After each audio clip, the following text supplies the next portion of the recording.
Hi friends, నేను మీ సతీష్. అది 2004 August 13 మధ్యాహ్నం 2:30 గంటల టైం. మహారాష్ట్రలోని నాగ్పూర్లో కస్తూర్బా నగర్ అనే మురికివాడ నుంచి 300 మంది మహిళలు, కొందరు మగాళ్ళు కలిసి ఇంటిలో దొరికిన పలుగు, పార, రాయి, కత్తి, కారం పట్టుకుని బయలుదేరారు. వాళ్ళంతా తిన్నగా నాగ్పూర్ జిల్లా కోర్టు నెంబర్ 7కి చేరుకున్నారు. కోర్టు లోపలికి గుంపుగానే వెళ్లారు. అక్కు యాదవ్ అనే వ్యక్తిని భారతదేశ చరిత్రలోనే ఎన్నడూ లేనంత క్రూరంగా హతమార్చారు. అతన్ని చంపేసిన తర్వాత బయటకు వచ్చి డప్పు వాయిద్యాల మధ్య అల్లిసిపోయేంత వరకు ఆనందంతో డాన్సులు చేసి తీన్మార్ స్టెప్లతో పండగ చేసుకున్నారు. మన దేశం మొత్తాన్ని ఈ ఘటన ఒక్కసారిగా కుదిపేసింది.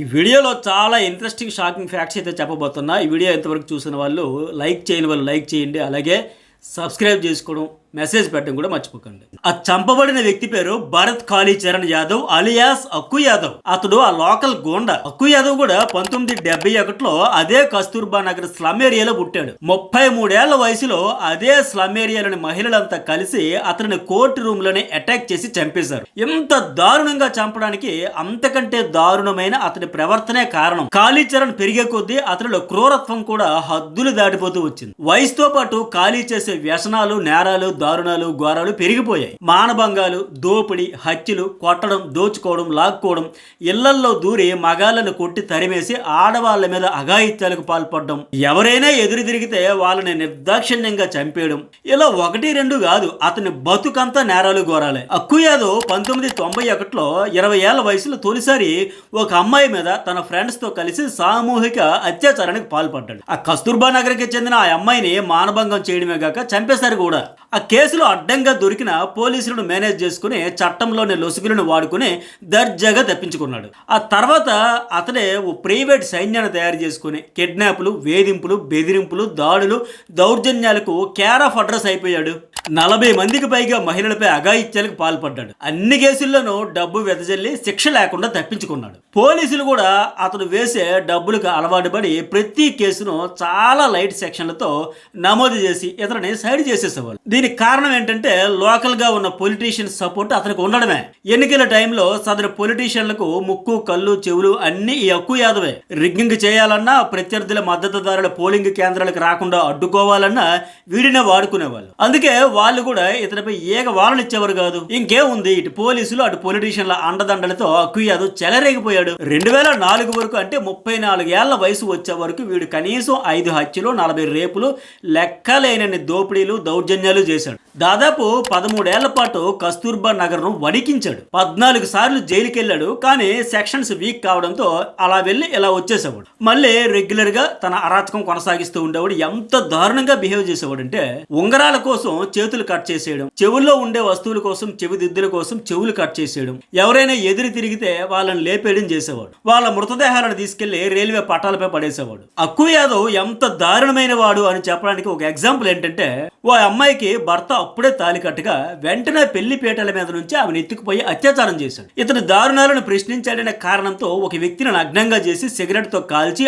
ఆయన పిల్లల ముందే డాన్సులు చేయించి, వేధించి, హింసించి దారుణంగా అతని ప్రాణాలు తీసేశాడు. ఆ తర్వాత 1999 జూన్ 8న రాత్రి ఆశా భగత్ అనే మహిళను, ఆమె 14 ఏళ్ల కుమార్తె మేఘా భగత్ కళ్ళ ఎదుటే గొంతు, చెవులు, రొమ్ములు కోసేసి దారుణంగా చంపేశాడు. ఆమె శరీరంపై ఉన్న ఆభరణాలు దోచుకున్నాడు. ఈ సంఘటనతో మహారాష్ట్ర మొత్తం అక్కు యాదవ్ పేరు చెబితే గజగజ ఉనికిపోయింది. ఈ కేసులో కూడా అతనిపై కేవలం నామమాత్ర సెక్షన్ల కిందే కేసులు పెట్టారు. ఈ కేసులో తనకి వ్యతిరేకంగా ప్రత్యక్ష సాక్షి అయిన ఆశా భగత్ కుమార్తె మేఘా భగత్ ఎక్కడ సాక్ష్యం చెబుతుందో అని ఆమెను కూడా చంపేయాలని తీవ్రంగా ప్రయత్నం చేశాడు. కానీ ఆమె అప్పటికే అక్కడ నుంచి తన అత్తతో కలిసి పారిపోయి అజ్ఞాతంలోకి వెళ్ళిపోవడంతో బతికిపోయింది. దీంతో తన ముఠాతో కలిసి ఆశా భగత్ ఇంట్లో ఉన్నదంతా దోచుకుని ఆ తర్వాత ఆ ఇంటిని కూడా కబ్జా చేసేసి తన గ్యాంగ్ అందరితో కలిసి అందులోనే తాగుతూ విచ్చలవిడిగా విలాసాలు చేయడానికి ఆ ఇంటిని అడ్డగా మార్చుకున్నాడు. చివరికి ఈ కేసులోనూ ఎలాంటి సాక్ష్యం లేదంటే కేవలం 16 నెలల జైలు శిక్ష వేసి అక్కు యాదవ్ను వదిలేశారు. ఈ దెబ్బతో అతను చూస్తేనే ఒక రాక్షసుడిని చూసినట్లు ఆ ప్రాంతంలో వాళ్ళంతా వణికిపోయేవారు. వీళ్ళు చాలా మంది పుస్తకాల్లో, పురాణాల్లో రాక్షసుల గురించి చదవడం, వినడం చేశారు. కానీ ఆ ప్రాంతంలో ఉన్న వాళ్ళంతా ప్రత్యక్షంగా చూశారు. వాడితో ఇష్టం లేకపోయినా అదే కాలనీలో బతుకుతూ ప్రత్యక్ష నరకాన్ని అనుభవించారు. చనిపోయిన ఆశా భగత్ చెల్లెలు రేషా భగత్ నాటి పరిస్థితిని తాజాగా మీడియా కూడా చెప్పింది. ప్రతి క్షణం మేము భయంతోనే జీవించాం. స్లమ్ లోని పిల్లల పాఠశాలలకు వెళ్లడం మానేశారు. మహిళలైతే ఇంటి నుంచి పూర్తిగా బయటకు వెళ్లకుండానే ఉండిపోయాం. కస్తూర్బా నగర్ మహిళలకు పెళ్లి సంబంధాలు కూడా రావడం ఆగిపోయాయి. మా ఇంటికి చుట్టాలు బంధువులు కూడా పూర్తిగా రావడం మానేశారు. వేడుకలన్నీ ఆగిపోయాయి. కేవలం అక్కు యాదవ్ అనే రాక్షసుడి కంటిలో పడకూడదని ఏకైక కారణంతోనే ఇవన్నీ జరిగాయంటూ ఆమె లేటెస్ట్ గా మీడియాతో కూడా చెప్పుకుంది. ఎందుకంటే అతను ముందు నుంచి ఎవరైనా అట్లా నడుచుకుంటూ వెళ్ళినా తట్టుకోలేక పిలిచి కొట్టేవాడు. ఒకసారి అలాగే అటుగా వెళ్తున్న 3 అమ్మాయిలను వాళ్ళ తల్లిని కూడా అత్యాచారం చేశాడు. ఎవరు అతన్ని అడ్డుకునే పరిస్థితే లేదు. ఆశాభాగత్ను అతను అంత దారుణంగా చంపడానికి కారణం ఏంటంటే ఆమె ఒక్కరే. అతడిని ఎదిరించి అక్కు యాదవ్ మనుషులను రోజు ప్రజల నుంచి డబ్బులు వసూలు చేయడాన్ని ఎదిరించింది. అక్కు చేతిలో దాడికి గురైన ప్రతి ఒక్కరికి అండగా నిలబడింది. వాళ్ళలో ధైర్యం నింపే ప్రయత్నం చేసింది.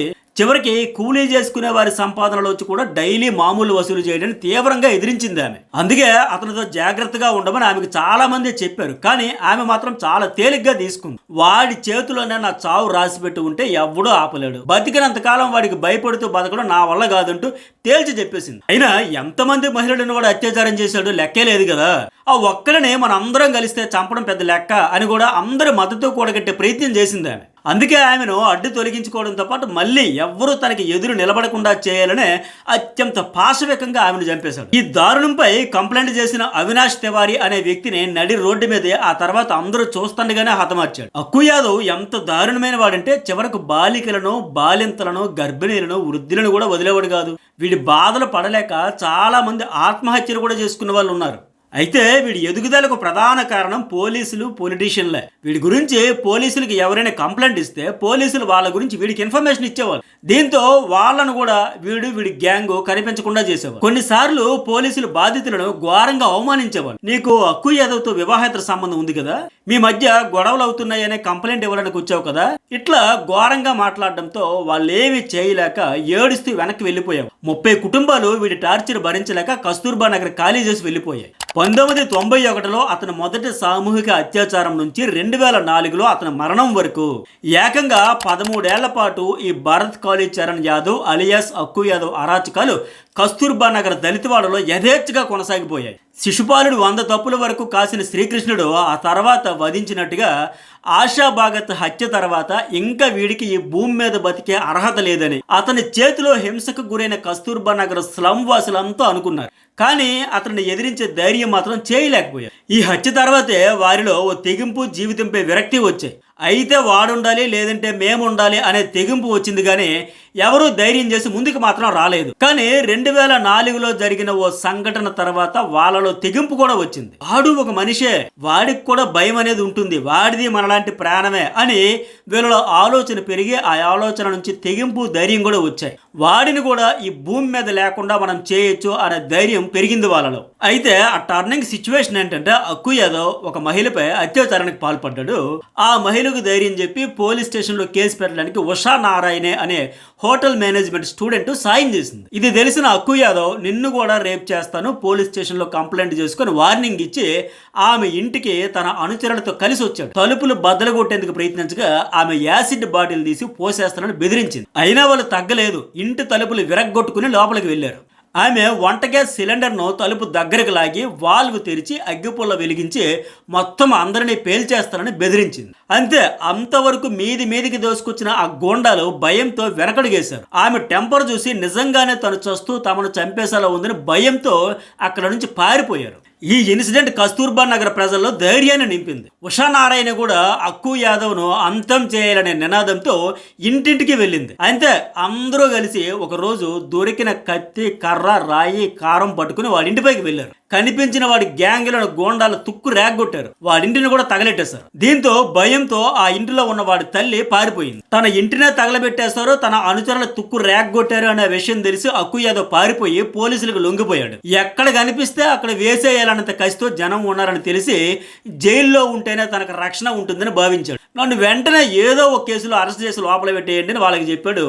పోలీసులు కూడా వారిని కాపాడాలని ఎఫ్ఐఆర్ రిజిస్టర్ చేసి ఆగస్టు 7న లోపలేసి రక్షణ కల్పించారు. ప్రజల్లో కోపం చల్లారే వరకు వాడిని లోపల ఉంచి కాపాడాలని వాళ్ళు కూడా డిసైడ్ అయ్యారు. వారం తర్వాత బెయిల్ విచారణ సందర్భంగా ఆగస్టు 13, 2004లో జైలు నుంచి కోర్టుకు వాడిని తీసుకెళ్లారు. ఆ రోజు బెయిల్ వస్తుంది, రిలీజ్ అవుతారనే ప్రచారం అప్పటికే కస్తూర్బా నగర్ అంతటా తెలిసింది. దీంతో ఆ ఏరియా నుంచి 400 మంది వరకు జనం చేతికి దొరికింది తీసుకుని కోర్టుకు చేరుకున్నారు. అందులో 300కి పైగా ఆడవాళ్లే ఉన్నారు. వాళ్ళంతా కోర్టు ప్రాంగణంలో వెయిట్ చేశారు. ప్రజలు దాడులు చేస్తారేమో అని గ్రహించిన పోలీసులు బందోబస్తు కూడా గట్టిగానే ఏర్పాటు చేశారు. బెయిల్ వచ్చినా సరే వెంటనే రిలీజ్ చేయకుండా రాత్రి వరకు వాడిని అక్కడే ఉంచి జనం అంతా వెళ్ళిపోయాక అప్పుడు బయటికి పంపించేలా ప్లాన్ చేశారు. అక్కు యాదవ్ను మధ్యాహ్నం 3 గంటల టైంలో అక్కడికి తీసుకొచ్చారు. అక్కడికి వచ్చిన అక్కు యాదవ్ అక్కడున్న మహిళలను, తన చేతిలో గాయపడిన బాధితులను చూసి కండ కావడంతో వెకిలిగా నవ్వాడు. ఉషా నారాయణని చూసి, ఒసే వేశ్య, నేను కాసేపట్లో బయటికి వస్తా, నిన్ను ఏం చేస్తానో చూడు, ఈసారి నా చేతిలోంచి తప్పించుకోలేవు అంటూ బెదిరించాడు. అప్పటికే కసితో రగిలిపోయి ఉన్న మహిళల్లో కోపం కట్టలు తెంచుకుంది. ఆ మహిళలంతా తమ చెప్పులు తీసుకుని వీడి ముఖంపై పటామని కొట్టారు. ఆ తర్వాత చేతిలో ఉన్న రాళ్ళు, కర్రలు, కిచెన్లో ఉల్లిపాయలు, కూరగాయలు తరిగేందుకు వాడే చాకులు, పగిలిన గాజు సీసాల ముక్కలు, కారం పొడి తీసుకుని వీడిని చుట్టుముట్టారు. కళ్ళల్లో కారం చల్లి కర్రలతో, రాళ్లతో చితకబాదేశారు. అసలు మాత్రం ఊహించిన ఈ షాకింగ్ ఇన్సిడెంట్ తో పోలీసులు హడలిపోయారు. వాళ్లతో పాటు వాడి అనుచరులు అడ్డుకోవాలని ట్రై చేశారు. కానీ వాళ్ళ కళ్ళల్లో కూడా కారం కొట్టి ఈ మహిళలంతా చితకబాదేశారు. దొరికినోడిని దొరికినట్టు కొట్టడంతో అంతా నిమిషాల్లో జరిగిపోయింది. అక్కడి నుంచి వాళ్ళంతా భయంతో పారిపోయారు. ఇక వాడిని కాపాడే దిక్కు లేకపోవడంతో అత్యంత భయానకంగా అక్కు యాదవ్ అంతమైపోయాడు. వాడి మృతదేహాన్ని గుర్తుపట్టలేనంత దారుణంగా కొట్టి పొడిచి చంపేశారు. చనిపోయే ముందు వాడు ఏడుస్తూ చేతులెత్తి ప్రాధేయపడుతూ వదిలేయమని బతిమలాడుకున్నా వదలలేదు. వాడి ప్రైవేట్ పార్ట్స్ కట్ చేసి పారేశారు. సొరకాయ కోసినట్లు కోసి కారం పెట్టారు. కత్తులతో కేవలం ముఖం మీదే 72 పోట్లు పొడిచారు. అక్కడికి వచ్చిన ప్రతి మహిళ కూడా కనీసం ఒక్క పోటైన పొడవందా అక్కడి నుంచి కదలలేదు. ఈ కేసులో ఉషా నారాయణ సహా 21 మంది మహిళలను పోలీసులు అయితే అరెస్ట్ చేశారు. కానీ కస్తూర్బా నగర్ ప్రజల్లో 400 మంది మహిళలు, 100 మంది మగవాళ్ళు సహా వాళ్ళ పిల్లలు కూడా పోలీస్ స్టేషన్ ఎదుట బైఠాయించారు. మీరు అరెస్ట్ చేసిన వాళ్ళని వదలండి, ఎందుకంటే వాడిని చంపింది నేను అంటే నేను అని, తమను అరెస్ట్ చేయండి లేదంటే వాళ్ళని వదిలిపెట్టండి అంటూ వాళ్ళంతా డిమాండ్ చేశారు. చివరికి పోలీసులు ఆ ఒత్తిడికి తలొగ్గారు. సరే, వాళ్ళందరిని వదిలేస్తాం, కనీసం 5 పెద్ద వయసున్న వృద్ధ మహిళలైనా తమకు అప్పగించండి, వాళ్ళే చేశారంటూ కేసు నమోదు చేస్తామంటూ బతిమిలాడుకున్నారు. దీంతో 5 పెద్ద వయసున్న మహిళలు తామే చేశామంటూ ధైర్యంగా వచ్చి లొంగిపోయారు. వీళ్లకు హత్య జరిగిన ఆగస్టు 13 నుంచి 18 వరకు పోలీస్ కస్టడీలో ఉంచారు. ఆ తర్వాత కోర్టుకు తీసుకెళ్లారు. వెంటనే వాళ్ళకి బెయిల్ వచ్చేసింది. ఆ టైంలో కోర్టు దగ్గర ఈ మహిళలను చూడడానికి వేలాది మంది ప్రజలు తరలొచ్చారు. వాళ్ళకి జై కొడుతూ ఘనంగా స్వాగతం పలుకుతూ నినాదాలు చేశారు. 10 ఏళ్ల తర్వాత 2014లో ఈ 5 మహిళలపై ఉన్న కేసును సాక్ష్యం లేదంటూ కోర్టు కూడా కొట్టేసింది. అయితే ఇక్కడ అక్కు యాదవ్కు సంబంధించిన పోస్ట్ మార్టంలో ఒక విషయం బయటపడింది. అతని శరీరంలో మద్యం ఉందని డాక్టర్లు చెప్పారు. జైల్లో ఉన్న వ్యక్తి ఒంట్లో మద్యం ఉందంటే పోలీసులు ఎంతగా సహకరించారో అర్థమవుతుందని రిటైర్డ్ హైకోర్టు న్యాయమూర్తి బాబు వాహనే బహిరంగంగానే ప్రకటించారు. చట్టాన్ని అమలు చేసే సంస్థలు బాధితులకు సహాయం అందించకపోవడంతోనే వాళ్ళు చట్టాన్ని తమ చేతుల్లోకి తీసుకున్నారని ఆయన కుండ బద్దలు కొట్టి మరీ ప్రకటించారు. అక్కు యాదవ్ రియల్ లైఫ్ గురించి క్యాండిల్స్ ఇన్ ద విండ్ అనే డాక్యుమెంటరీ, కీచక, 200 హల్లాహో అనే సినిమాలు, అలాగే నెట్ఫ్లిక్స్లో ఇండియన్ ప్రిడేటర్ అనే వెబ్ సిరీస్ తీశారు. వాటిలో ఉన్నవన్నీ ఇంచుమించు వాడి నిజ జీవితంలో చేసినవే. ఈ వీడియో నచ్చితే లైక్ చేయండి, మెసేజ్ పెట్టండి. ఫస్ట్ టైం చూసే వాళ్ళు సబ్స్క్రైబ్ చేసుకోవడం అయితే మర్చిపోకండి.